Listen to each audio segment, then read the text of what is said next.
তোমরা বিশ্বাস করবে না, বাঁধাকপির এই রেসিপিটা এত টেস্টি হয়। এখন আর আত্মীয় আসলে কোনো ঝামেলা নেই, শুধু এটা বানিয়ে দেবেন। আমি এখানে একটা আস্ত বাঁধাকপি নিয়েছি, তারপর হালকা হাতে আস্তে আস্তে করে পাপড়িগুলো খুলে নিয়েছি। আমি একটু চিকেন ভালো করে ব্লেন্ড করে নিয়েছি, আর যা আর কি সবজি থাকে বাড়িতে তা দিয়েই বানিয়েছি। আপনারাও যেটা পারেন সেটা দিতে পারেন।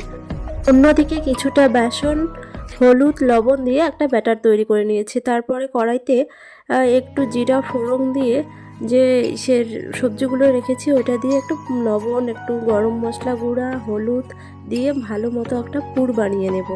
এই পুরটা যত টেস্টি, যত কষাবেন তত কিন্তু টেস্টি হবে, আর জিনিসটাও খেতে খুব ভালো লাগবে। একটু কষিয়ে কষিয়ে মানে কি ভাজবেন আর কি। তারপরে এদিকে যে বাঁধাকপির পাতাগুলো যে ছিল ওগুলো আমি একটু ভাপিয়ে নিয়েছি। তারপরে পুরগুলো দিয়ে ভালো মতো এপিট ওপিট করে ভাজ দিয়ে দেবো। ভাজটাই কিন্তু আসল। ভাজটা যদি খুলে যায় তাহলে কিন্তু ভাজতে খুব ইসে হয়ে যাবে। তারপরে গোলাটাতে একটু ডুবিয়ে